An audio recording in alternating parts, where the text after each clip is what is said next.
The day Etta Bell rode into Calico Creek with nothing but a carpetbag, a loaded derringer, and a reputation for speaking her mind, the whole town stopped what it was doing and stared, and none of them stared longer or harder than Luke Stone, who was supposed to be a man who had long since stopped noticing women.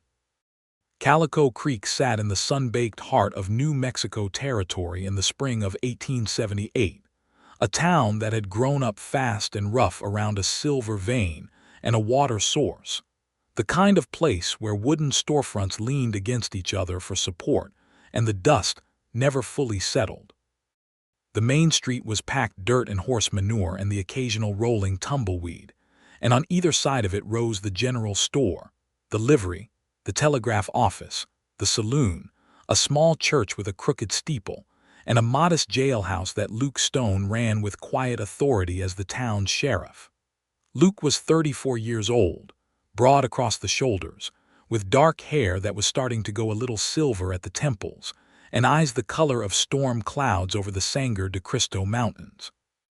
He wore a star on his chest and grief in his expression like a permanent piece of clothing, something that had been stitched onto him 3 years prior when his wife, Clara, had died of a fever that swept through Calico Creek and took 11 souls with it, including his wife and the daughter she had been carrying.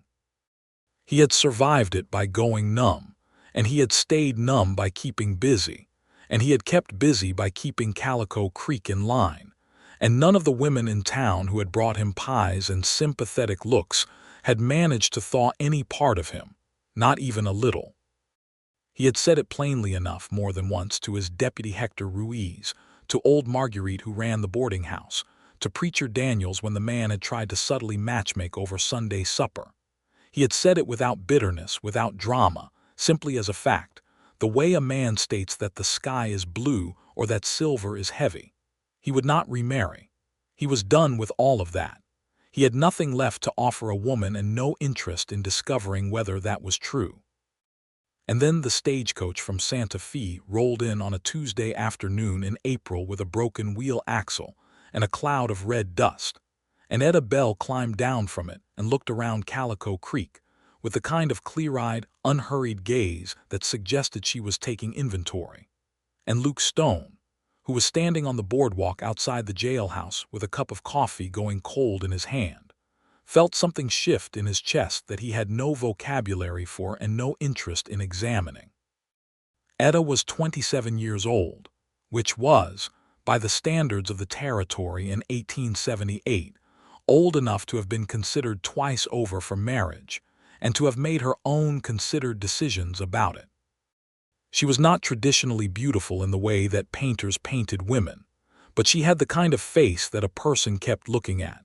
High cheekbones and wide brown eyes, and a mouth that was generous and expressive, and more often than not curved in a half-smile that suggested she found the world slightly amusing and was not unkind about it. Her dark hair was pinned up under a dusty traveling hat, and her dress was serviceable brown wool, not fine but well kept, and she moved with the deliberate confidence of a woman who had been taking care of herself for long enough that she had gotten very good at it. She had come from Albuquerque, before that from St. Louis, before that from a small town in Missouri that she had no great sentimental attachment to. She was a schoolteacher by training and by nature, the sort of woman who believed deeply and practically in the usefulness of education and the importance of keeping one's accounts in order and one's mind clear. She had answered an advertisement placed by the town council of Calico Creek, who needed a schoolteacher badly enough to offer a furnished room above the general store and a small salary, and Etta had needed a fresh start badly enough to pack a carpetbag and climb aboard a stagecoach headed into the New Mexico desert.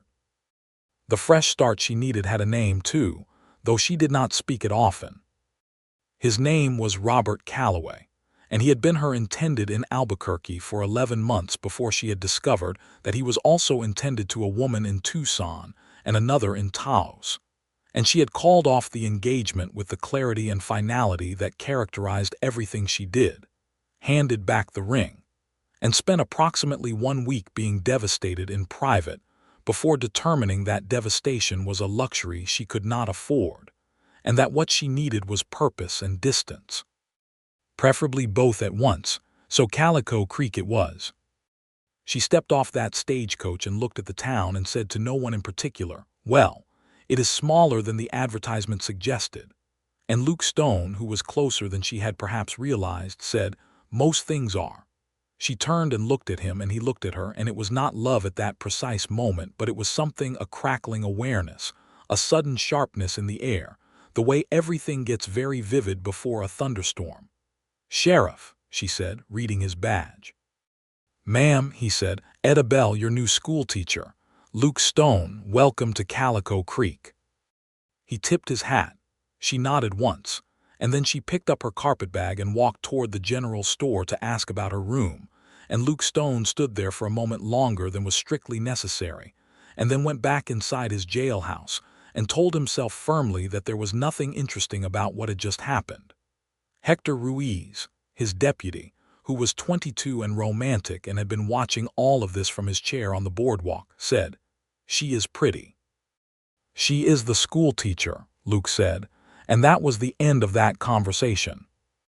The schoolhouse in Calico Creek was a single-room building at the edge of town, chinked log walls and a dirt floor that Luke had been meaning to have planked for 2 years without managing to get around to it.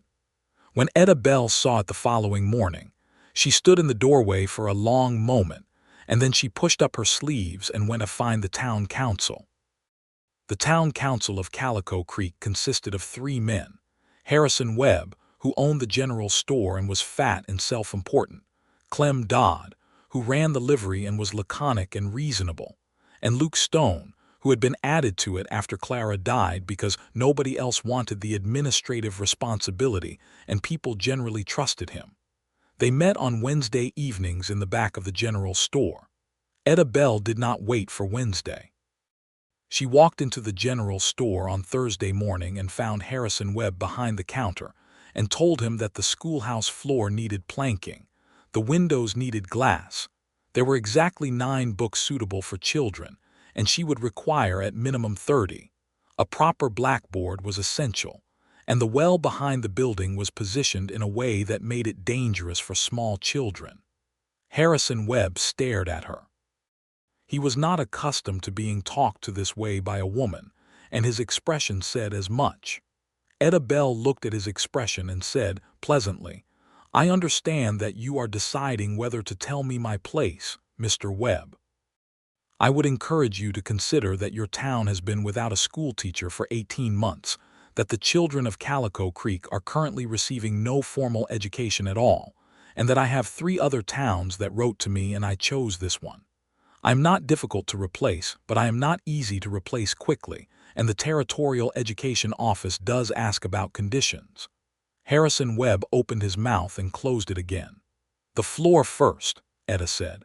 "The rest we can negotiate." The floor was planked within a week.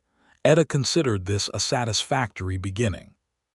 Luke heard about it from Hector, who heard about it from the man who had done the planking, who had found the whole business enormously entertaining. Luke stood in his jailhouse and listened to the account and found himself smiling before he caught himself doing it. It was the first time he had smiled spontaneously in longer than he could remember. He stopped doing it immediately, but the memory of it sat in his chest in an uncomfortable and unfamiliar way. The first real conversation they had, not counting the initial exchange at the stagecoach, happened at the end of April, when a fight broke out between 2 minors at the saloon, and one of them crashed through the front window and landed in the street directly outside the schoolhouse during afternoon lessons.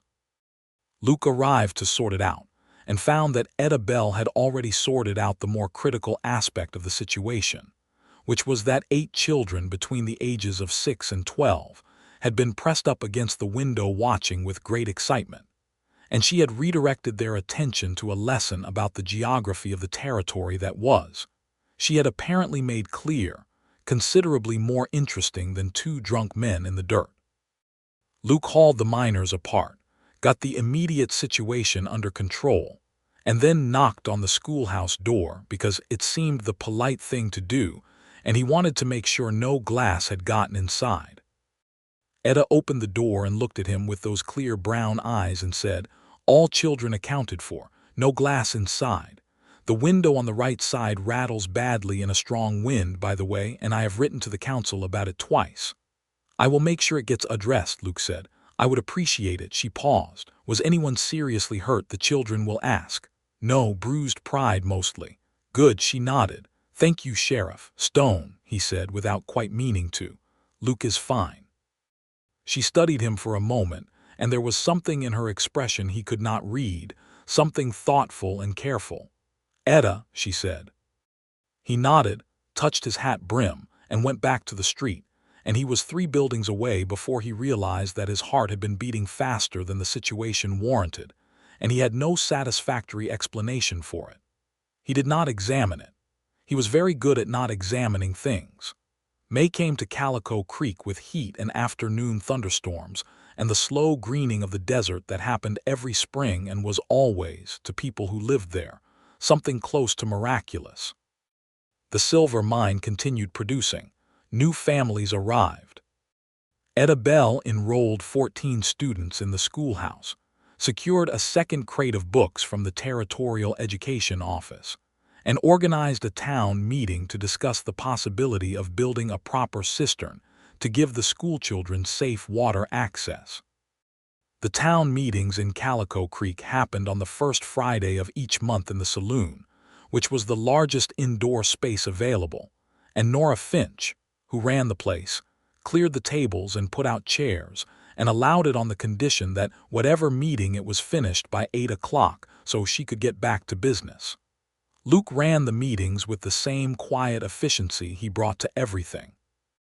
He had a way of listening to competing opinions and finding the reasonable middle ground that made people feel heard and still managed to move things forward, and Etta noticed this, observed it carefully, filed it away. She gave her proposal for the cistern at that May meeting with the same directness she brought to everything, laid out the costs, the labor requirements, the health arguments, and the projected timeline. There was the predictable back and forth about expense and priority. Luke listened to all of it, asked 3 focused questions, and then said, "The children's safety is the priority. We start on the cistern next month when the Delgado brothers are available and Webb covers half the material costs from the Town Improvement Fund." Harrison Webb looked pained. Etta looked at Luke with a slight expression of surprise that she covered quickly. After the meeting, as people filed out, she fell into step beside him on the boardwalk and said, "That was efficiently done." "We have limited meeting time," he said. "You supported the cistern. Of course, it is the right call." He said it simply, without expectation of credit, and she found herself studying his profile in the lamplight from the saloon doorway. He was not a handsome man in any conventional polished sense, but there was something solid and honest about his face that she found herself returning to in her thoughts at odd moments. She did not encourage this. She had learned very specifically about trusting the way a man presented himself at a distance versus who he actually was up close, and she was not inclined to make that particular mistake twice. "Good night, Sheriff," she said. "Good night, Miss Bell." She went to her room above the general store and she lay on her narrow bed, and she listened to the sounds of Calico Creek settling into the night, and she was honest enough with herself, privately, to admit that she found Luke Stone interesting. She was also honest enough to acknowledge that interesting was not the same as wise, and she closed her eyes and went to sleep and resolved to be sensible. June arrived, and with it came 2 things. The first real test of Etta Bell's nerve in Calico Creek, and the beginning of something between her and Luke Stone that neither of them was naming yet. The test of nerve came in the form of the Hardwick brothers, Frank and Dale, who rode into Calico Creek on a Wednesday and proceeded to be the kind of trouble that small silver towns attracted like flies to sugar. They were not outlaws of the dramatic variety, not the stuff of dime novels, but they were large and mean, and they had a particular sport of making people feel small. And on their second day in town, they decided that the schoolteacher was an appropriate target for this sport. Etta was returning from the schoolhouse with a stack of composition papers she intended to grade that evening. The Hardwick brothers were sitting outside the saloon in the last of the afternoon light, and Frank called out something as she passed that was both specific and offensive, the kind of comment that assumed a woman alone is a woman who can be talked to in any way a man pleases. Etta Bell stopped walking. She set her composition papers carefully on the hitching rail. She turned around and looked at Frank Hardwick with an expression so devoid of fear and so full of cold precision that several bystanders later reported that they had, in that moment, felt sorry for Frank Hardwick. "I am going to give you one opportunity," she said, in a voice that carried clearly down the quiet street, "to reconsider what you just said and replace it with a greeting appropriate to a man who was raised correctly." Frank Hardwick laughed. His brother laughed. Etta reached into the pocket of her skirt, produced the small derringer that lived there permanently, and pointed it at Frank's left knee with the steadiness of someone who had been practicing since she was 19 years old and was not performing the gesture but meaning it entirely. "Reconsidering," she said. Frank Hardwick's laugh died completely. He looked at the gun. He looked at her face. He looked at the gun again. "Good afternoon, ma'am," he said, in a voice that had lost approximately all of its swagger. "That is considerably better," Etta said. She put the derringer back in her pocket, picked up her composition papers, and continued walking. Luke had come out of the jailhouse at the sound of raised voices and had arrived in time to observe the last exchange. He stood on the boardwalk and watched Etta Bell walk away with her papers and her back perfectly straight, and he felt something that was not just admiration and not just amusement, but some combination of the two that went deeper and warmer than either. He had a conversation with the Hardwick brothers that evening that was brief and direct and resulted in their departure from Calico Creek before dawn the following morning. When he mentioned this to Etta the following afternoon, she looked at him steadily and said, "You did not need to do that on my account. I handled the situation." "I know," he said, "but they were also behind on their bill at the boarding house and had been cheating at cards. I had reasons of my own." She looked at him for a moment longer. "Fair enough," she said, and that was when something shifted, subtly but unmistakably, in the space between them. It was not a dramatic moment. Nobody's hand was held, no words were spoken that were more than practical and matter-of-fact, but there was a recognition happening, a slow and careful taking of stock, and both of them felt it, though neither of them said so.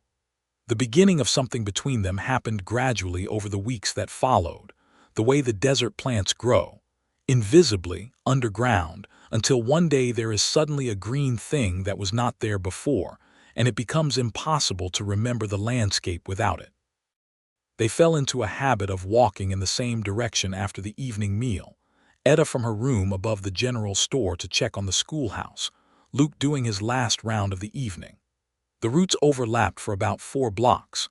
They began timing these coincidental walks with enough reliability that Hector noticed and said nothing, because Hector was more tactful than people gave him credit for, and Luke noticed that Hector noticed, and felt a vague irritation that he could not entirely justify. They talked during those walks, about the town, about the territory, about the children in the school. Etta told him about a boy named Thomas Reyes, who was 12 and understood mathematics intuitively at a level that astonished her, and needed encouragement. She was not sure Calico Creek could provide long-term. Luke listened with genuine attention, and then suggested that the territorial assessor who came through every October sometimes carried information about scholarship opportunities and offered to ask about it. Thomas Reyes's mother wept when she received that information 3 months later. Luke told Etta, in pieces and obliquely, about how Calico Creek had been before she arrived, about the 18 months without a teacher and the frustrated parents and the children running too free and too wild. He did not talk about Clara. Etta did not ask. She was perceptive enough to read the shape of his silences.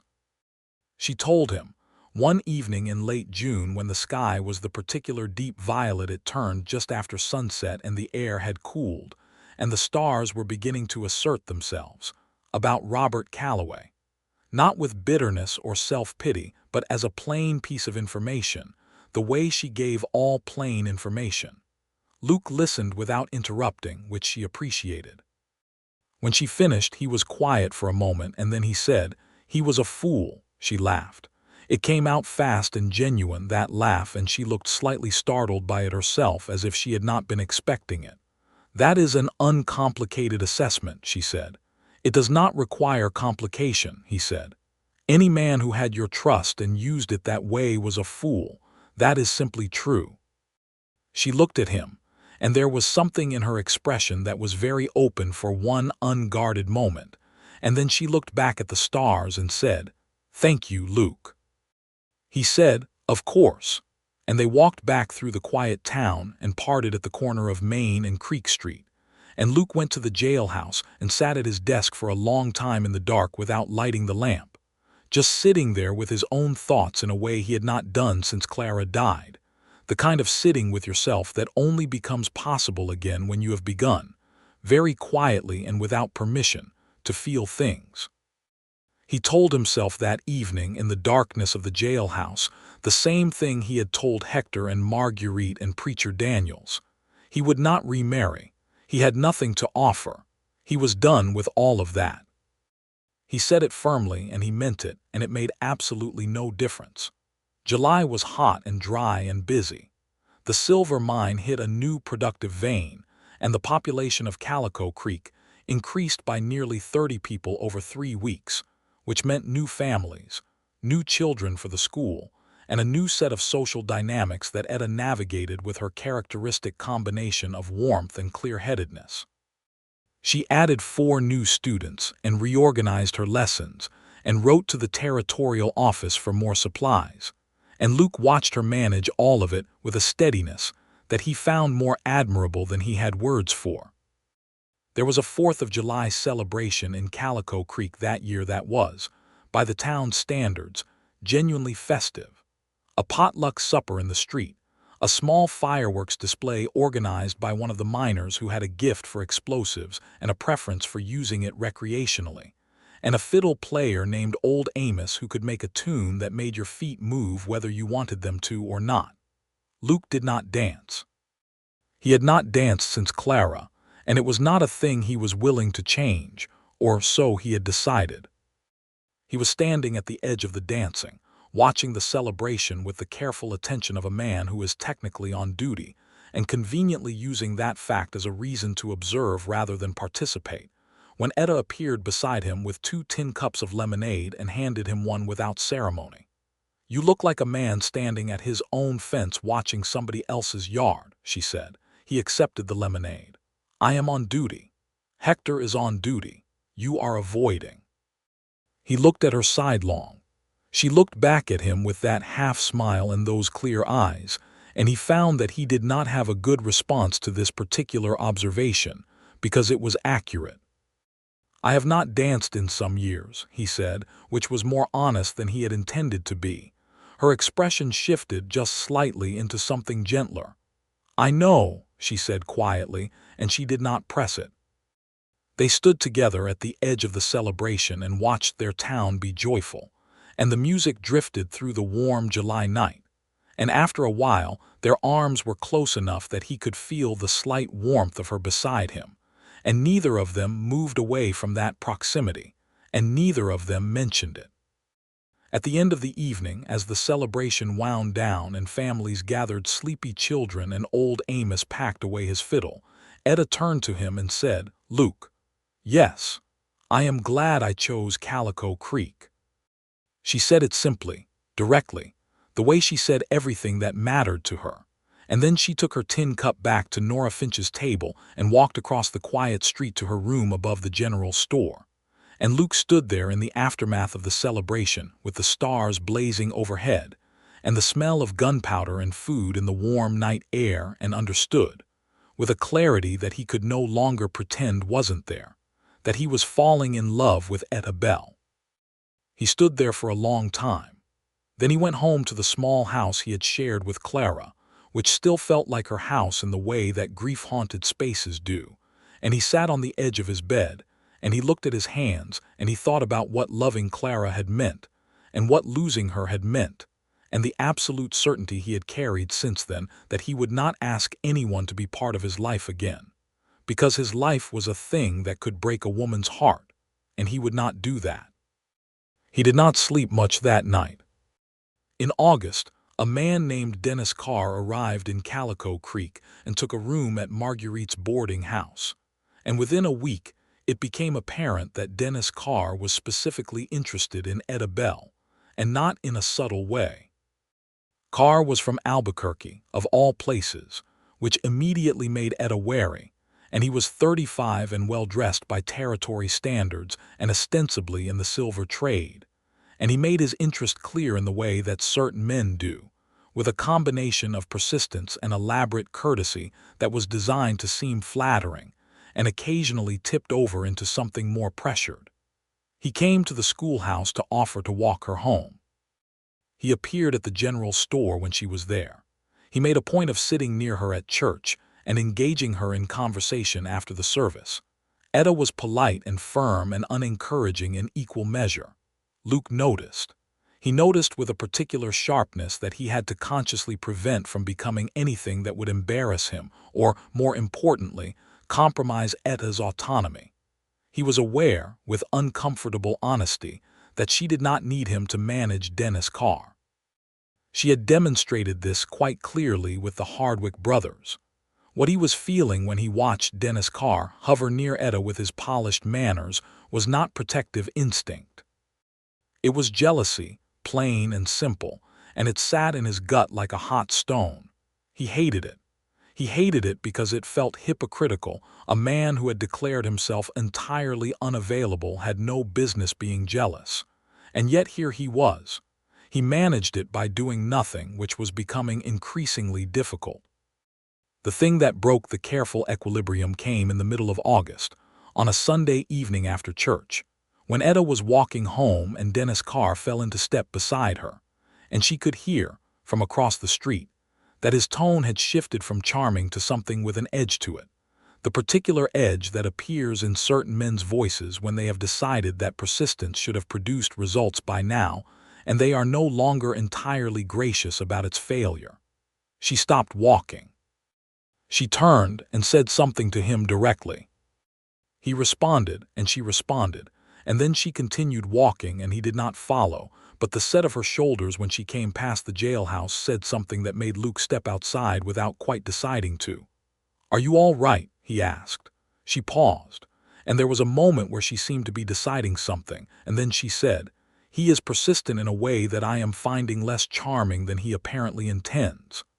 Has he said anything that crosses a line?" "Not one I can formally complain about, just the persistent, low-grade variety of not listening to a direct answer." She met his eyes. "I am handling it." "I know you are," he said. "I was asking whether you were all right." She looked at him for a long moment with an expression he could not entirely read, and then she said, "I am. Thank you for asking." She paused. "He asked me to dinner. He has been asking me to dinner. I keep declining." Luke kept his face neutral by an act of will. "Good," he said, and immediately thought that was perhaps not a sentence he should have said. Etta looked at him. And there it was again, that expression, considering, measuring, slightly amused, slightly something else. "Good night, Luke," she said. "Good night, Etta." She went upstairs, and he stood in the doorway of his jailhouse and watched the empty street, and felt the full absurdity of his position very clearly. Here he was, a man who had sworn off marriage and attachment, and had no intention of changing that, feeling jealous about a woman he had not pursued because he had told himself firmly that he would not, and the whole thing was ridiculous, and he was furious with himself, and also, underneath that, desperately aware that something was going to have to give. He talked to Hector about Dennis Carr the following morning in his official capacity as sheriff, asked Hector to quietly look into the man's actual business in town and whether his silver trade credentials were what he claimed. This was professional. This was sensible. This was not at all about Etta Bell. Hector said, "Yes, sir," and said nothing else, and Luke was grateful for his deputy's judicious silence. What Hector found, 4 days later, was that Dennis Carr's silver trade business was considerably less straightforward than presented, that he had outstanding debts in Albuquerque and possibly in Tucson, and that there were questions about his last business venture that the Albuquerque territorial marshal would have found interesting if they had been brought to his attention. Luke brought them to the Albuquerque marshal's attention by telegraph. 3 days after that, 2 deputies from Albuquerque rode into Calico Creek and Dennis Carr rode out with them, and Calico Creek went back to its normal rhythms, and Etta said nothing about it to Luke except to pass him on the boardwalk and say, with that half-smile and those clear eyes, "I notice you did some investigating." "It was professionally warranted," he said. "Of course it was," she said and walked on. But she was smiling when she walked on. He could tell from the back of her. September came with the first cool edge in the morning air, and the particular golden light that fell on the desert in the early fall that made everything look like it had been illuminated from inside. The children in the schoolhouse filled 2 full rows of desks now, and Etta was managing an enrollment of 16 students, the largest the town had ever had, and she was also, in her quiet way, becoming essential to Calico Creek in ways that went beyond the schoolhouse. She organized a lending system from her personal book collection for adults who wanted reading material. She helped Marguerite at the boarding house with correspondence when the older woman's eyesight made letter writing difficult. She sat with sick children while their parents worked, not because anyone asked her to, but because it needed doing. She argued at town meetings with cheerful ferocity for practical improvements, and nearly always got at least half of what she argued for, which was, by Calico Creek standards, an extraordinary success rate. And she continued to walk in the evenings toward the schoolhouse while Luke made his rounds, and they continued to talk about everything and nothing, and the warmth between them was by now a visible thing that everyone in Calico Creek had noticed and discussed and formed opinions about, except apparently the 2 people most directly involved. Marguerite said to Nora Finch, over coffee at the saloon one September afternoon, "That man is going to lose her if he does not do something." Nora Finch, who missed nothing, said, "He is afraid." "Of what?" "Of loving somebody again and then having to live through losing them again." Marguerite was quiet for a moment. "That is a hard kind of afraid," she said. "Yes," Nora said, "but fear does not get smaller by feeding it." The conversation that changed everything happened on an evening in late September after a hard week for both of them. Luke had dealt with a dispute between 2 mining operations that had gotten ugly enough to require a formal intervention, and Etta had managed a situation in the schoolhouse involving a parent who had decided that she was teaching the children things above their proper station, and both of them were tired in the bone-deep way that comes from doing difficult things repeatedly over a long period. They met, as they often did, without planning it, at the corner of Main and Creek Street at the end of the day, and fell into walking without discussing where they were going, which was new, the walking together without destination, and it took them out past the edge of town to the flat rock that overlooked the valley where Etta had discovered, sometime in July, that the sunsets were extraordinary. They sat on the flat rock and watched the sky go through its colors, and for a long time they did not talk. It was comfortable silence, the kind that only exists between people who know each other well enough not to fill every space with sound. Then Etta said quietly, "I got a letter today from the school in Santa Fe. They are looking for a teacher for their upper school, mathematics and literature. It is a much larger school, better funded. The salary is nearly double." Luke was very still beside her. The sunset continued its business. "That is a significant opportunity," he said, and his voice was careful and entirely neutral, and he hated the neutrality of it even as he produced it. "It is," she said. "Are you thinking about it?" She was quiet for a moment. "I am thinking about what would make me think about it," she said. "That is where I am." He looked at her then, and she was looking at the valley, and her profile in the fading light was something he had looked at many times before, but at this particular moment it felt like the first time and the last time simultaneously, and the fear and the love and the grief and the wanting were all present in his chest at once, fighting for space. And he opened his mouth, and then he closed it, and then he said, "I told Hector I would never remarry." Etta turned and looked at him. "And Marguerite?" And the preacher, he paused. "I said it as if it were just a fact, just how things were."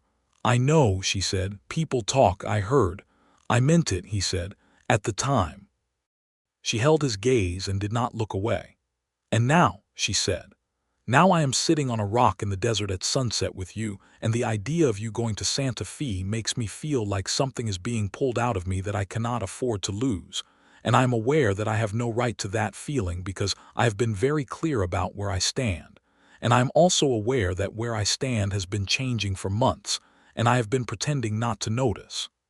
Etta was quiet for a moment. "Luke," she said, I know it is not fair to say any of this and then not. I have not asked you to remarry," she said. He blinked. "What?" "I have not asked you anything," she said, perfectly clearly, with the directness she brought to every significant thing. "I have not proposed anything. I have made no requests. I have simply been here." He stared at her. "Etta, I am not a woman who asks for things she has not been offered," she said. "And I am not a woman who waits around hoping to be offered something by a man who has made his position clear. If you have feelings for me, Luke, that is your situation to manage, not mine. I am not sitting here campaigning for anything." He was quiet for a long moment. The stars were appearing, one by one, the way they did, with that reliable and beautiful persistence. "That is," he said slowly, "either the most infuriating thing anyone has ever said to me or the most honest." "Perhaps both," she said. "Both," he agreed. "Absolutely both." She looked at him again, and her expression was open and warm and also fully prepared for the conversation to go in any direction, fully prepared to stand up from this rock and walk back to town and go to her room and write a letter to Santa Fe if that was the conclusion. And he could see that clearly, that self-possession, that complete willingness to be herself regardless of what he did next. And it was the most attractive thing he had ever witnessed in his life. "I do not want you to go to Santa Fe," he said. "That is not a reason for me to stay," she said. "No," he agreed. "It is not." He looked at his hands, then at the valley, then at her. "I loved my wife, Clara. I loved her very much, and losing her nearly killed me, and what I told myself after was that I would not put myself in a position to go through that again, and I believed that for 3 years, and I still believe it is a possibility, and it still frightens me in a way that I cannot dismiss." She listened without interrupting. "But I have also been miserable pretending not to feel what I feel about you, and I think perhaps the risk of loving someone is not a reason not to love them.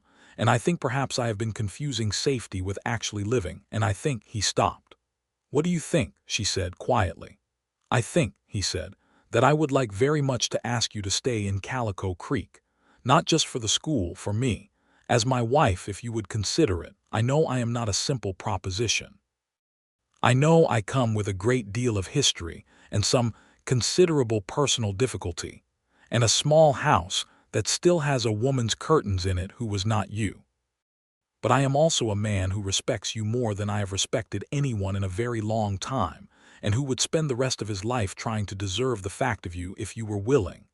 There was a silence that went on long enough that his heart did something very dramatic in his chest. Then Etta Bell said, "I was not going to take the Santa Fe position." He looked at her sharply. "I had already decided," she said. "This morning, before I mentioned it to you. Calico Creek needs me, and I find that I am needed in the way that suits me. I mentioned it because I wanted to see," she paused, "because I wanted to see if you would say anything." He stared at her. "You were testing me." "I was gathering information," she said precisely. "There is a difference. There is not a tremendous difference."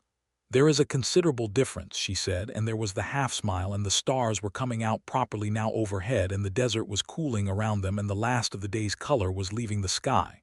"Will you," he said, "marry me?" She looked at him for a long, clear moment. "Yes," she said, "with one condition." "What condition?" "Those curtains, the ones from Clara. They stay if you want them to stay. I am not asking you to erase her, but I will want a window box. I grow things in window boxes." He looked at her and something happened in his throat that he had not expected, a sudden fullness, a warmth that went all the way to his edges. "You can have as many window boxes as you want," he said. She nodded once. "Then yes, Luke Stone, I will marry you." He reached over and took her hand, and she let him, and they sat on the flat rock while the stars fully established themselves over the New Mexico desert, and did not say anything more for a while, because nothing more needed to be said at that particular moment. They were married in October, on a Saturday afternoon, in the little church with the crooked steeple, with Preacher Daniels officiating and every living soul in Calico Creek present except the 2 miners who were on the night shift and who complained about it afterward. Hector Ruiz stood up with Luke, grinning the grin of a man whose judgment had been confirmed. Old Marguerite sat in the front pew with her good handkerchief. Old Amos brought his fiddle to the reception in the street outside the church and played until everyone's feet hurt from dancing. Luke danced. He danced with Etta in the warm October evening with the last of the desert summer clinging to the air, and she was warm in his arms and she smelled like soap and something faintly floral, and she looked at him from close up with those brown eyes and said, "How does it feel?" "Like something I should have got to sooner," he said. She laughed, that genuine, startled laugh. "We got here when we got here," she said. "That is sufficient." He pulled her slightly closer and she did not protest, and old Amos played on, and Calico Creek celebrated around them with the full-throated enthusiasm of a small town that has not had a good celebration in a while. Etta moved into Luke's house at the end of Main Street, which was modest and solidly built and had 3 rooms and a good stove and Clara's curtains in the bedroom windows, which were a soft blue check, and which Etta looked at thoughtfully on her first evening there, and then left exactly where they were.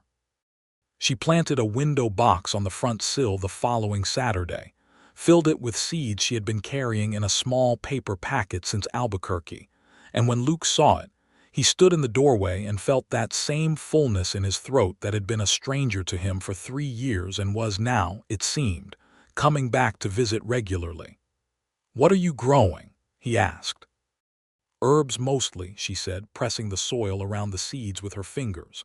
"Some flowers if they take, things that make a house smell like someone lives in it." He crouched down beside her. "Can I help?" She looked at him, slightly surprised and then pleased in that way she had that she didn't entirely hide. "Yes," she said. "You can water them in the morning. I forget mornings." "I do not forget mornings," he said. "That I can do." Life in the house at the end of Main Street organized itself around them with the good logic of 2 people who were each competent and honest, and who communicated well enough to navigate the adjustments of shared living without too much friction. There was friction. Etta kept late hours grading papers, and this clashed initially with Luke's preference for early rising, and Luke had a habit of leaving his hat on the kitchen table that Etta found inexplicably irritating, and these things were negotiated with candor and occasional humor, and resolved in the way that things get resolved between 2 people who actually want them resolved. What Etta had not expected, and what she discovered with a kind of wondering gratitude, was how good Luke was at being present. He was not a man of many words, never had been, but the words he offered were always the right ones, and when she came home from a difficult day at the schoolhouse with tired eyes and taut shoulders, he did not pepper her with questions or offer unsolicited solutions. He put the kettle on. He sat across from her. He listened when she talked and said the useful thing when it was needed, and the quiet supportive thing when that was what was needed instead. And she found herself thinking, not infrequently, that she had spent a significant portion of her adult life operating under the misconception that independence and partnership were mutually exclusive, and that she was very glad to have had that misconception corrected. November arrived and Thomas Reyes, the mathematically gifted 12-year-old, was offered a scholarship opportunity in Santa Fe, the one Luke had asked the territorial assessor about back in October. His mother came to the schoolhouse and embraced Etta so hard that Etta's hat came off, and Thomas stood in the doorway with his thin shoulders and his serious face and said, "Miss Bell, Mrs. Stone, thank you." And Etta said, "Thank yourself. You did the mathematics," but her voice was not entirely steady when she said it. She told Luke about it that evening, and his expression was the particular kind of quiet pleasure he had when something had gone right in the world, not prideful, just genuinely glad, and he said, "That boy is going to do important things." "He is," she said, "because someone helped him have the chance." Luke looked at her and she looked at him, and they both knew they were not only talking about Thomas Ray's. Winter came early that year, a hard freeze in November that the old-timers said they had not seen so early in 2 decades. The desert winter was not like a Missouri winter or a St. Louis winter. It was drier, fiercer in the wind, and the cold at night was astonishing after the heat of the day.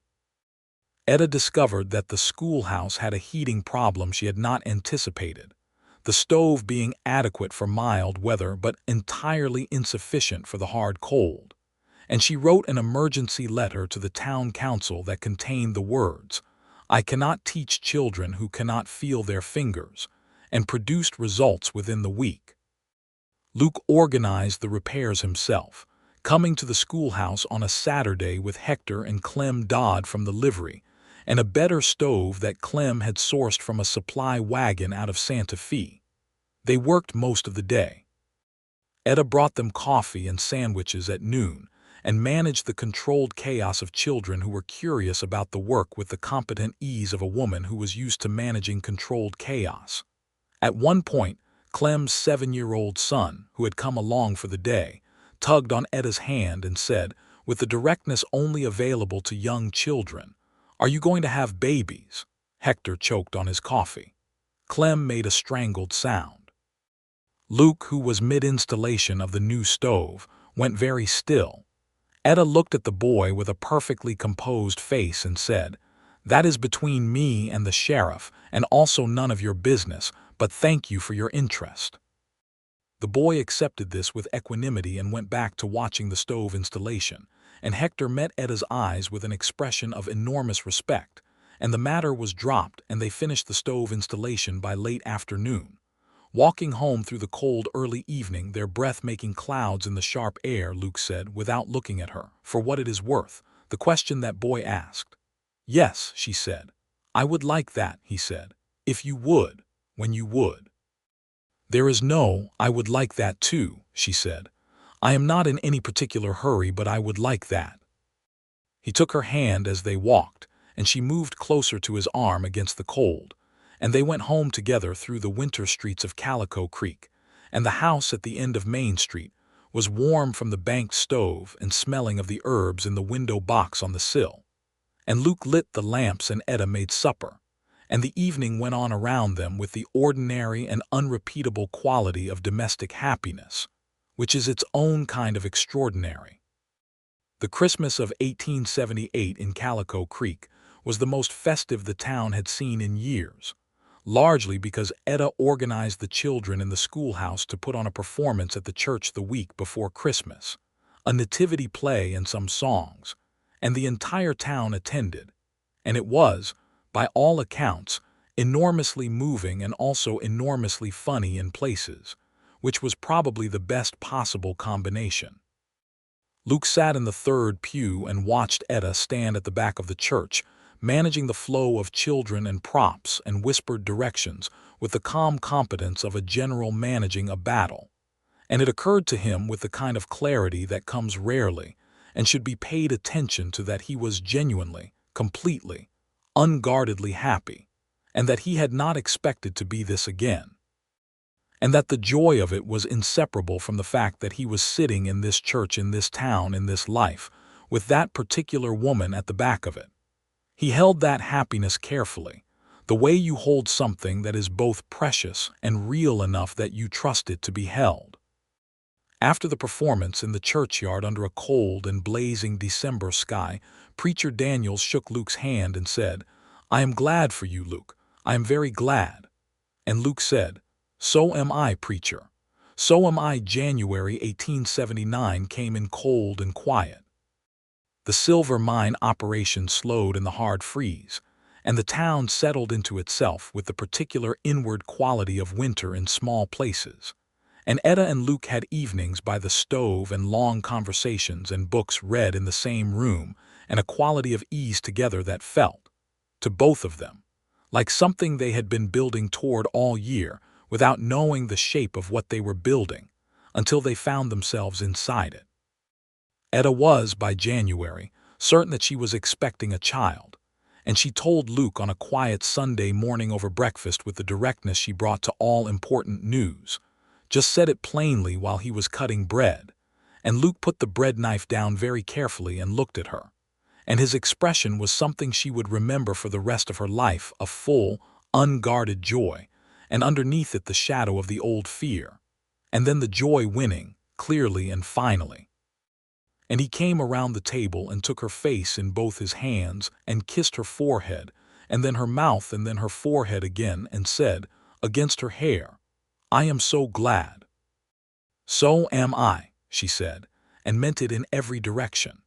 February brought the cold and the news of the pregnancy, and also brought a letter from Luke's older brother, James, who ranched in Colorado, and with whom Luke had maintained an irregular correspondence for years.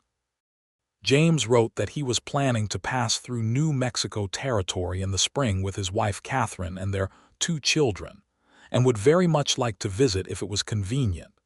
And Luke wrote back that it was more than convenient, that things had changed considerably since his last letter, and he would like very much for James to see Calico Creek and what he had made of his life there.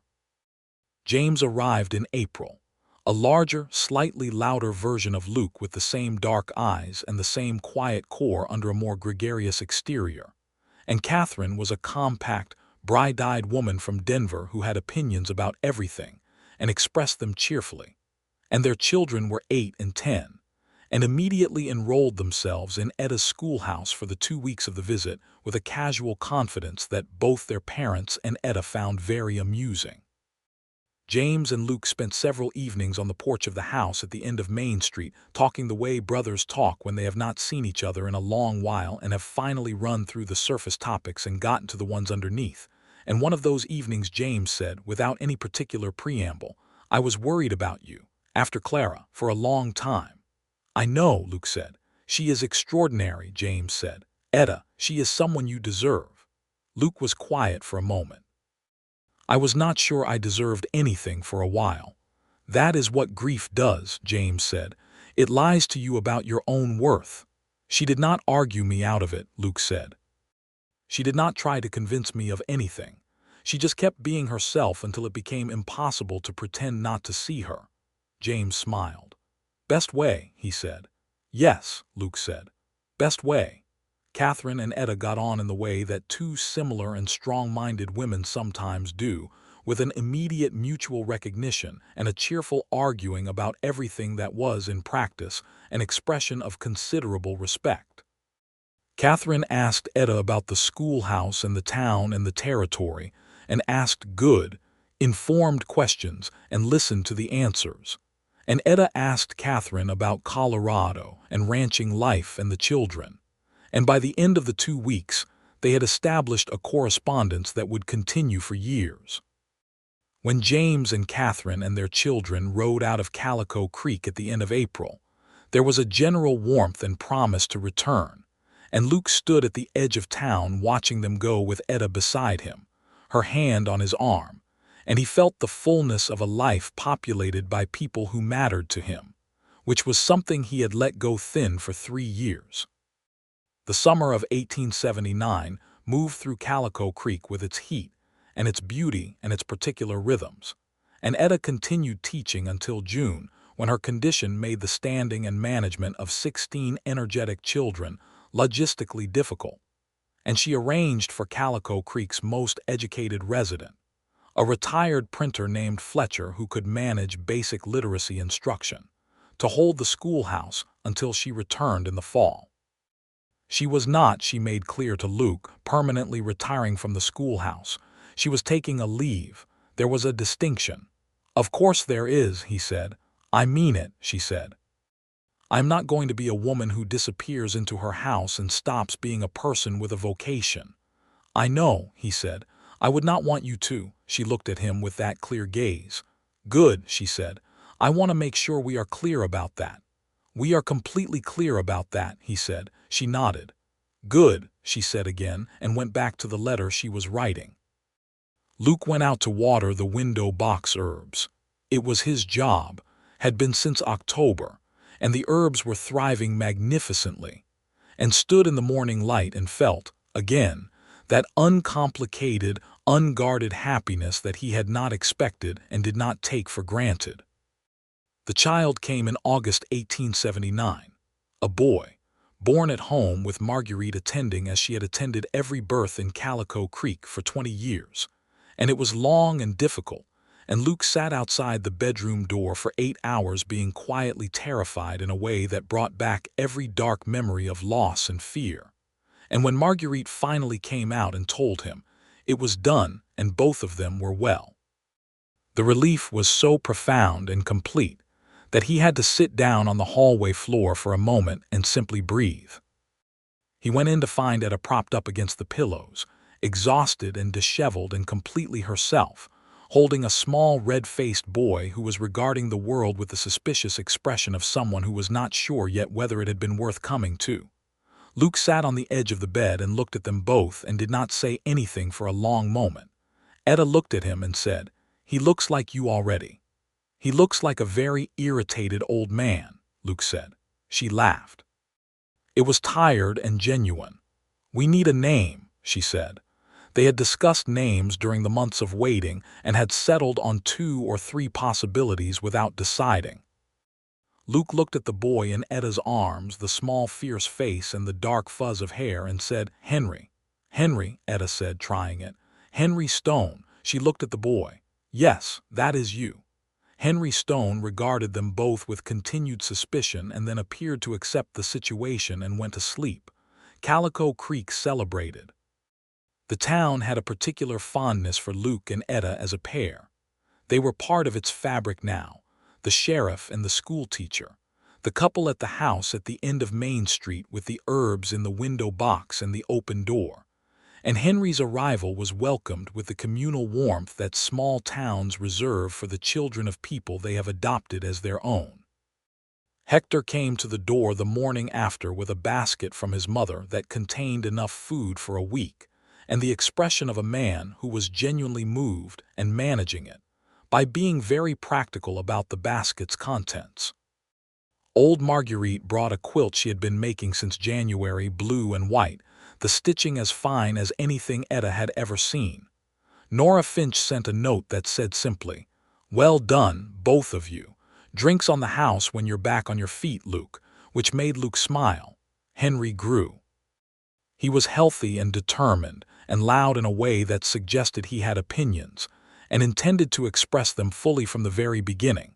And Luke found, to his own considerable surprise, that he was entirely natural with an infant, that the fear he had anticipated, the fear of loving something that fragile was present but did not win, was held in check by the daily reality of this small person who needed him, and who he would move the world for. He told Etta this one evening in September when Henry was a month old and asleep in his cradle, and the house was quiet with evening light, and she looked at him with those clear eyes and said, "I know. I have been watching you. And you are a good father," she said. "You were going to be, I knew." He looked at her. "How?" "Because you are a man who keeps his promises and loves the people he loves with his whole self," she said. "That does not stop applying to children. It is the same person." He was quiet. Then he said, "Thank you." She tilted her head at him. "For what?" "For knowing that about me when I did not know it about myself." She reached over and took his hand. "That is what I am here for," she said. "Among other things." He squeezed her hand. "Among other things," he agreed. Autumn came back around in its gold and amber, and that particular quality of desert light that Etta had come to love deeply. The way it fell long and warm in the late afternoon, and made the whole landscape look ancient and significant. Henry, now 2 months old and growing with the determination of something that intended to be large, was carried to the flat rock above the valley on an October evening by both his parents, and Etta sat on the rock with the baby on her knee and Luke sat beside her, and they watched the sunset go through all its colors the way they had sat and watched it more than a year ago when everything had changed. "Did you think," Luke said, "when you got off that stagecoach that this is where you would be a year and a half later?" Etta considered. "No," she said honestly. "I thought I would be teaching and managing and keeping to myself. That was the plan." "Was the plan bad?" "The plan was safe," she said. "There is a difference." He looked at Henry, who was awake and regarding the sunset with the characteristic expression of deep suspicion mixed with cautious curiosity that seemed to be his default approach to the world. "What do you think?" he said to Henry. "Was the plan bad?" Henry made a sound that was not quite a word and was entirely convincing as an opinion. "He agrees with me," Etta said. "He cannot talk yet," Luke said. "He is clearly communicating something," she said. "I am the teacher. I know communication when I see it." He laughed. The desert received the sound of it, and the last of the sunset burned down to embers and the stars came on, and the three of them sat on the flat rock in the cooling air, and the evening came on around them with the steady, generous quality of a life that was full. The second winter was easier than the first had been, not in the physical sense. It was, if anything, colder, a hard January that kept the town indoors more than anyone liked, but easier in the way that the second winter of belonging somewhere is easier, when you know the particular character of the cold and the particular warmth of the spaces you have made. Etta returned to the schoolhouse in February, with Henry strapped to her back in the manner she had learned from Rosa Delgado, who had 4 children and a pragmatic approach to childcare that Etta found enormously practical and efficient, and the children of Calico Creek accepted the presence of the sheriff's baby in their schoolroom with the cheerful adaptability of young people who do not yet find anything about the adult world particularly surprising. Henry appeared to enjoy the schoolhouse. He sat in a basket near Etta's desk and listened to lessons with the attentive expression of someone taking notes, and occasionally offered commentary, and the older children competed for the privilege of entertaining him during the lunch hour. Luke, doing his rounds, sometimes stopped outside the schoolhouse window and listened to the sound of his wife teaching, her voice clear and patient and occasionally very funny, and it was a thing so simple and so full that he sometimes had to stand there for a longer moment than his rounds strictly required, just standing in the cold air listening to the sound of his life. In the spring of 1880, as Calico Creek moved into its next year, and the silver mine continued producing, and the town grew, and 2 new families added their children to Etta's schoolhouse, bringing enrollment to 21, Luke was approached by the territorial governor's representative about a position in Santa Fe, a territorial marshal position that would have been a significant advancement, and came with a salary 3 times what he earned as sheriff of Calico Creek. He came home and told Etta about it that evening, sat down at the kitchen table and laid it out plainly, and she listened with her full attention. "That is a significant offer," she said. "It is. What do you want to do?" He looked at her. "I want to know what you want," he said. "This is both our lives." She was quiet for a moment, which was not her usual speed, and he understood that she was actually thinking rather than just pausing. "I want," she said carefully, "to stay in Calico Creek. I want to keep the schoolhouse. I want Henry to grow up in a town where everyone knows him and where there are people who love him. I want our life here." She paused. "But I do not want to be the reason you do not take an opportunity that matters to you." "It does not matter to me the way Calico Creek does," he said. "I said it was significant. I did not say I wanted it." She looked at him. "Then decline it," she said. He wrote the letter that evening. The representative was gracious in his response, said the offer would stand if circumstances changed, and that was the end of that. That same spring, Luke took it upon himself to properly plank the pathway from the schoolhouse to the street, which had been a muddy mess in the rains ever since Etta had arrived. He did it on a Saturday while she was at Marguerite's for their weekly coffee, and when she came back and saw it, she stood on the new path and looked at it and then looked at him, and her expression was the particular kind of moved that she sometimes got when he did something practical that was also, underneath the practicality, an expression of love. "You planked the path," she said. "It needed doing," he said. She crossed the planked path and kissed him on the cheek. "Thank you," she said. "Any time," he said, and meant it in all the ways it could be meant. Henry turned one in August 1880, and the party that Calico Creek threw for him was, by any measure, excessive and wonderful. Old Amos brought the fiddle. Nora Finch made a cake that was structurally ambitious and absolutely delicious. Hector organized a game for the children that involved horses and shouting, and the kind of cheerful mayhem that adults pretend to supervise while actually enjoying. Henry himself, now a solid and determined walker with a vocabulary that was expanding at a rate Etta monitored with professional interest, sat in the middle of all of it and ate cake, and was passed from arm to arm by the people of Calico Creek who were part of his world. And Luke and Etta stood together on the edge of the celebration, and watched their son be loved by their town, and felt the particular quality of that happiness that has no adequate language. "I remember," Etta said, watching Henry accept a piece of cake from Marguerite with great seriousness, "that when I got off the stagecoach you were standing on the boardwalk with cold coffee. You noticed that," he said. "I notice things," she said. "You looked like a man holding something he had forgotten to put down." He considered this. "That is accurate. You looked," she said more quietly, "like someone who had been waiting for something for a long time and had stopped believing it would come." He was quiet for a moment. Then he said, "Yes, that is also accurate." She took his hand the way she did now without ceremony, just took it because it was there and because it was his. "I am glad the stagecoach axle broke," she said. He laughed, genuine and surprised. "What? The broken axle? That is why we stopped in Calico Creek instead of going on to the next town. The axle broke and they said repairs would take 2 days, and I decided to go ahead and see about the schoolteacher position rather than wait it out in the coach." She paused. "I have thought about that a great deal. The axle," he looked at her. "The broken axle brought you to Calico Creek." "The broken axle brought me to you," she said simply. He stood there with that for a moment, the strange and particular miracle of the broken axle, the way everything that mattered had come from a mechanical failure on a dusty Tuesday afternoon. "I will have affectionate feelings toward broken axles for the rest of my life," he said.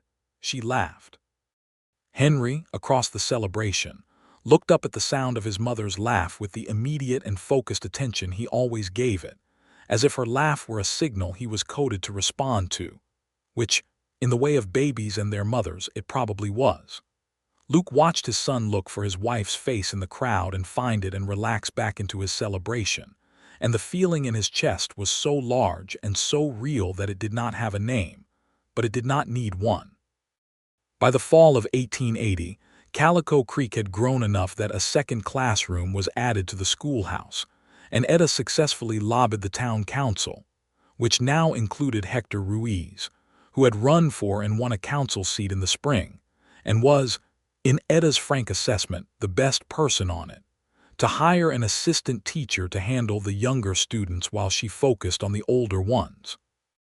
The assistant teacher was a young woman named Frances Aguilar, 20 years old, who had come from a ranching family east of Albuquerque and had taught herself to read with intense ambition, and had been writing to the Territorial Education Office about teaching positions for 2 years.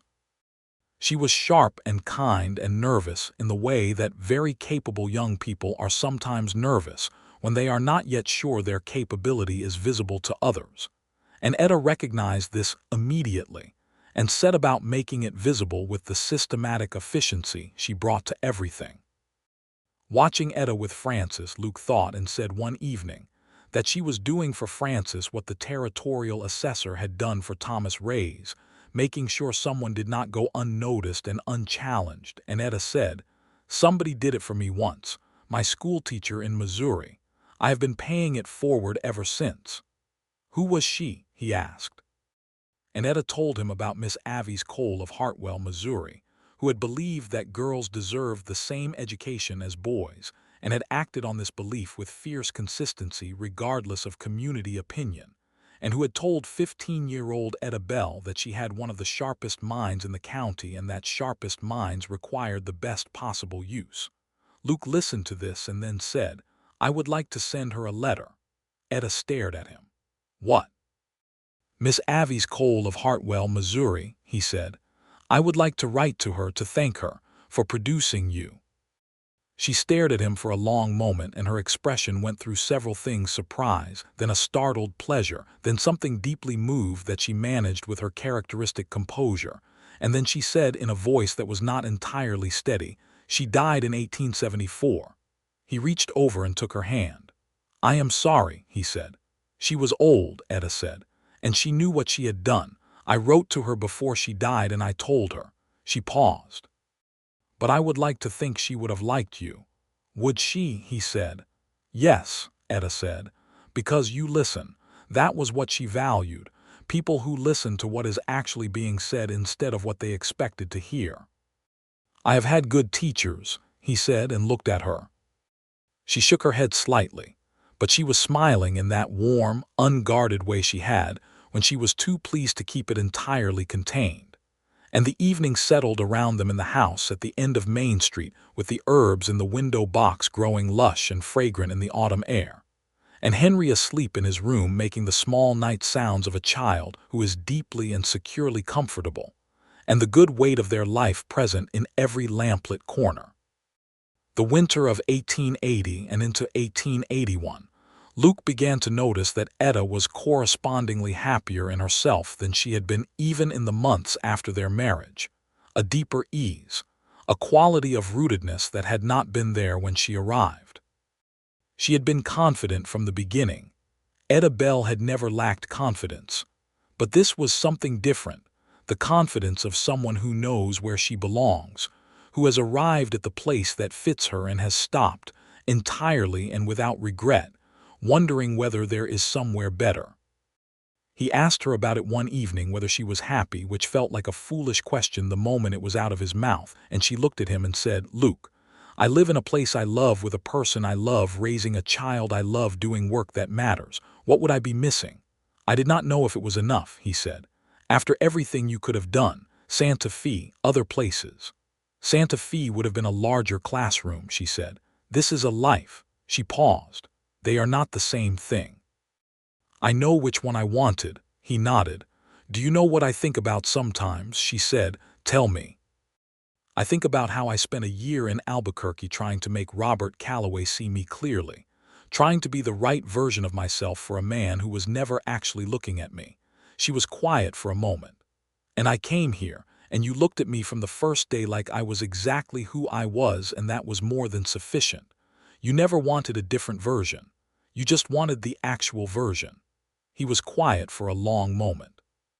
"You are considerably more than sufficient," he said.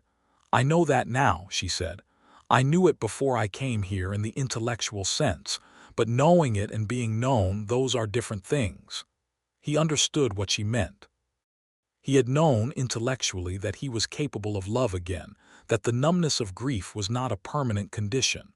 But it was different to be loved back, to have Etta Bell know him clearly and want him anyway, to be sufficient for someone who had extraordinarily high standards. "Are you happy?" she asked, turning it back to him. "Yes," he said without hesitation. "More than I thought I would be again. More than I knew was available." She leaned over and rested her head briefly on his shoulder, a gesture she made occasionally, and that still, every time, produced in him the same simple, profound gratitude.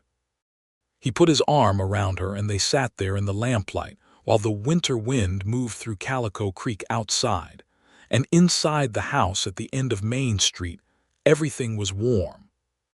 Henry was 2.5 in early 1881 and was, by general consensus, an extremely opinionated small person who walked fast and talked faster and had inherited his mother's clear-eyed gaze and his father's quiet stubbornness in equal measure and was therefore going to be, Hector announced at a town meeting with great authority, either a politician or a preacher or possibly a sheriff. Or a teacher, Etta said. Or a teacher, Hector agreed. With that mouth, a teacher is also fully plausible. Henry, who was present at this exchange because he went everywhere with Etta and had no time for being left at home, looked at Hector with calm assessment and said, "Horse."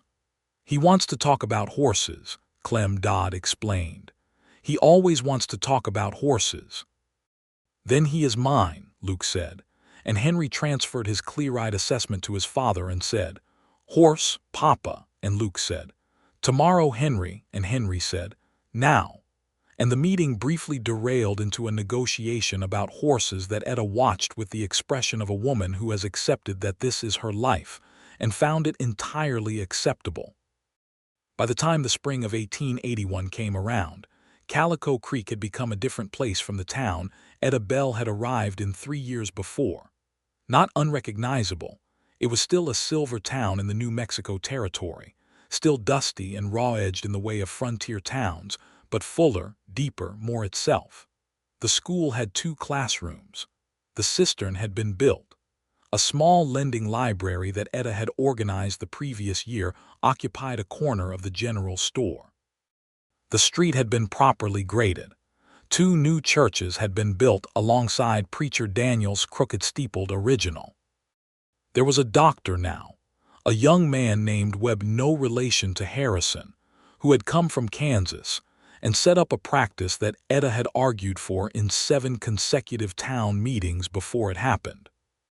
And in the center of all of this was the particular life that Luke and Etta Stone had made at the house at the end of Main Street, which was, if you knew them, fully characteristic of who they both were. Practical, warm, honest, full of books and herbs and the occasional loud negotiation over hats on kitchen tables or late-night grading by lamplight, full of the children who came to visit Henry, full of the town's business and the town's love, full of the daily reality of 2 people who had found each other and kept choosing each other and built something real. In April 1881, Etta realized she was expecting again. She told Luke on a Sunday morning, same as she had told him the first time, plainly, over breakfast, while he was cutting bread, and he put the bread knife down in the same way he had the first time, and she thought, watching him, that there was considerably less fear this time and considerably more immediate joy, the joy arriving first, clean and uncomplicated. He came around the table and kissed her, and she put her hand on the side of his face, and he put his forehead against hers, and they stayed there for a moment in the kitchen with the window box herbs in the morning light and Henry's voice carrying from the other room where he was having an important conversation with his toy horse about something. "We will need to make the second room larger," he said. "Yes," she said. "I can do that this summer." "I know you can," she said. He pulled back and looked at her with those storm-colored eyes and that smile that was still, every time, a slight surprise, because it transformed his whole face and he gave it so completely. "I am glad," he said. "So am I," she said. Henry appeared in the kitchen doorway at this moment with the toy horse held aloft and said, with the absolute conviction of someone delivering important news, "Horse went to sleep." "Did he?" Etta said. "He is tired," Henry said, "from running." "Give him some rest," Luke said. Henry considered this reasonable and disappeared again, and Etta and Luke looked at each other, and the kitchen was full of morning light, and the baby that was coming and the child that was already here and the life they had built in this town in this place. And it was not perfect. No life in the territory in 1881 was perfect, and Etta knew as well as anyone the injustices baked into the world they lived in, the ways in which women's labor and voices went unrecognized and unpaid. The ways in which people were sorted by birth and color and station into what they were permitted to expect from their lives. But it was full and honest and theirs, and she was choosing it every day with the same clear-eyed deliberateness with which she chose everything, and that was enough. That was more than enough. The second child arrived in November 1881, also a boy, born easier than Henry had been born, and Luke was in the room this time, which was not customary, and which Marguerite allowed with the resigned pragmatism of a woman who knew better than to tell Luke Stone where he could, and could not stand when something he loved was at stake. He held Etta's hand, and he did not say much because there was nothing useful to say, and when it was done and the child was placed in his arms while Marguerite saw to Etta, he stood there holding a very new person and felt the same massive and wordless thing he had felt with Henry, that overwhelming particular love that does not diminish between children but multiplies, which is the miracle of it. "What do we name him?" he said. Etta, tired and present and looking at them both with those clear eyes, said, "Samuel." "Samuel," he said. "Samuel James," she said, "for your brother." He looked at her. She had met James twice, 3 times if you counted a brief visit the previous summer, and she had understood immediately and entirely what James meant to Luke, the particular weight of that older brother love that had held Luke through his worst years, that she had remembered, that she had made the gesture. He did not have words for it.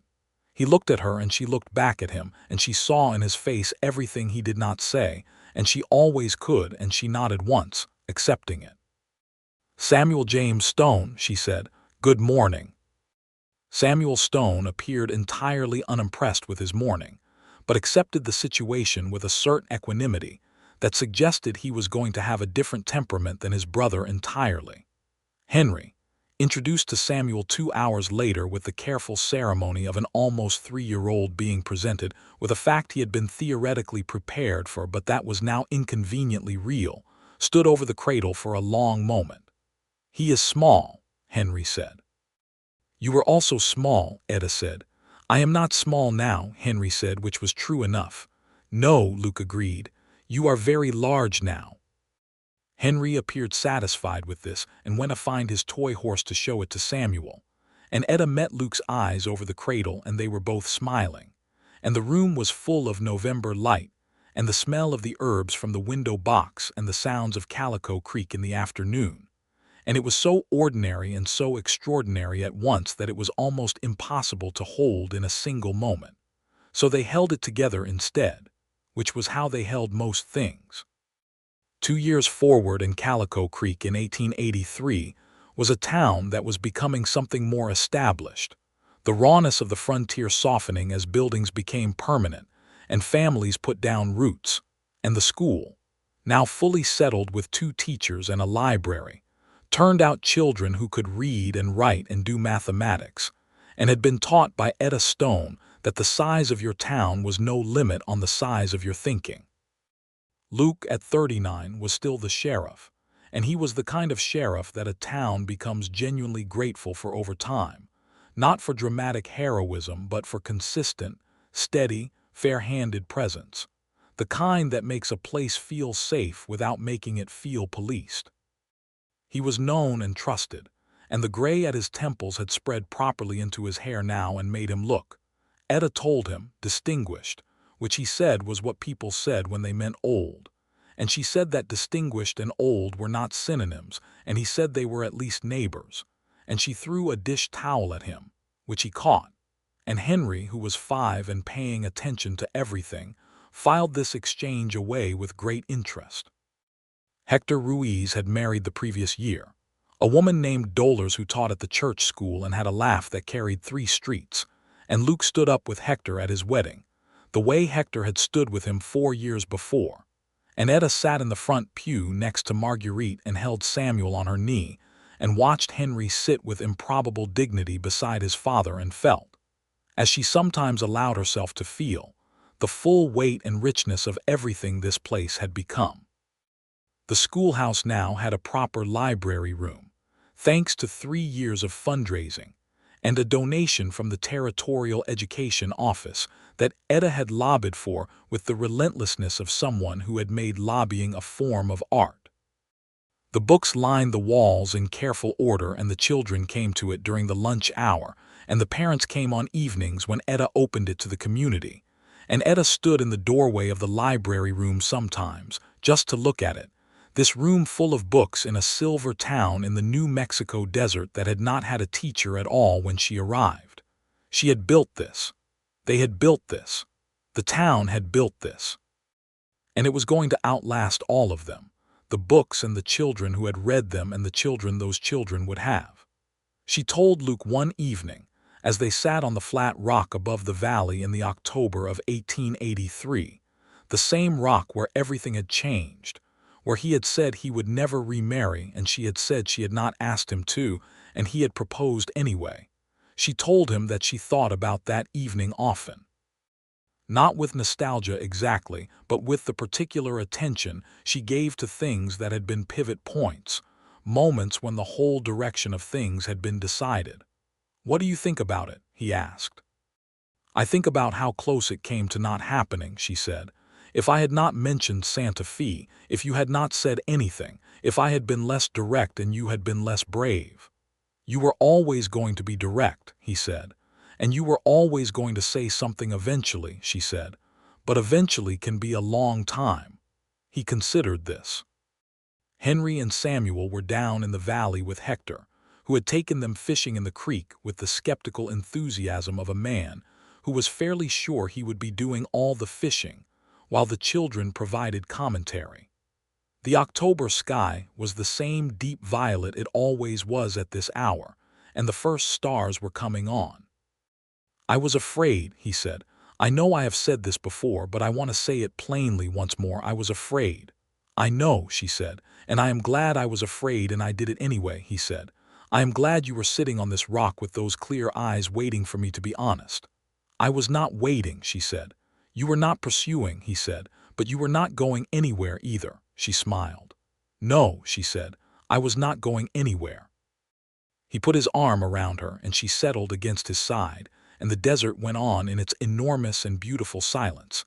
And below them the creek caught the last of the light, and somewhere down there Hector was almost certainly being given detailed and confident advice about fishing by a 5-year-old and a 2-year-old. And the stars came on one by one, reliable and brilliant and permanent in the way that the important things are, the way that love, properly given and properly received, tends to be. "Luke," she said, "yes. I am going to need a larger window box next spring. I want to try growing tomatoes." He was quiet for a moment. "How large?" "Considerable," she said. "I have plans." "Of course you do," he said. "Is that a yes?" "Etta, it is always a yes." She tilted her head back and looked at the stars with the expression she had when she was deeply, quietly satisfied. That interior richness, that private fullness that was hers and also shared with him now, had been shared with him for 4 years, and would be shared for every year that followed, in this town and this life and this house at the end of Main Street in Calico Creek, New Mexico territory. Below them, a child's voice carried up through the cooling air, confident and carrying, unmistakably Henry, explaining to Hector with great authority the exact manner in which a fish was supposed to be caught. And Etta laughed and Luke laughed, and the desert held them in its ancient, indifferent, beautiful silence, and everything was exactly and completely as it should be. They walked home through the dusk, the path familiar under their feet, the lights of Calico Creek coming on one by one in the windows as the evening settled in, and the house at the end of Main Street was lit from inside with the lamplight that meant someone had come home ahead of them and turned it on, and the window box was rich with herbs in the last of the October warmth, and the door was open, and all of it was theirs. Hector appeared from the direction of the creek with 1 fish and 2 very muddy small boys, and Henry said, "We caught one," with enormous and unqualified pride, and Samuel, who at nearly 2 was at the stage of following his brother in all things with complete and trusting faith, held up 1 muddy hand in the universal gesture of a child confirming a statement. Etta looked at the fish and the mud and the faces of her sons in the lamplight from the open door and said, "Well done, all of you." Luke met Hector's eyes over the heads of the children, and Hector had the expression of a man who had done something genuinely good with his afternoon, and Luke nodded, and that was sufficient. Later, much later, after the children were bathed and the fish was cooked and Hector had gone home to Dollar's, and the house was quiet in the good way of a house where 2 tired small people were asleep in it, Etta sat at the kitchen table with her grating, and the lamp burning low, and Luke sat across from her, with the month's accounts for the county, and the window was dark, and the herbs on the sill smelled clean and alive, and the stove kept the room warm against the October cold. They were not talking. They did not need to. They were simply together in the way that 4 years of marriage had made possible, the full and comfortable quiet of two people who know each other entirely, and find the knowing to be a good and sufficient thing. Etta finished a composition paper and wrote a note at the bottom for the child who had written it, something specific and encouraging in her precise hand, and moved to the next one. Luke finished a column of figures and set down his pen and looked at her across the table, and she looked up and caught him looking and said, "What?"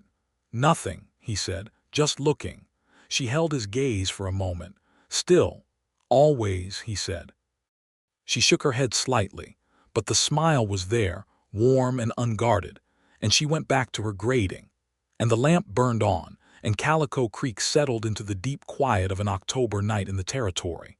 And Luke Stone, who had once said firmly and plainly that he would never remarry, and who had been told just as plainly that he had not been asked, and who had proposed anyway and been answered yes, sat in the kitchen of the house he shared with his wife and his sons and his life, and was, in the most complete and uncomplicated sense of the word, home.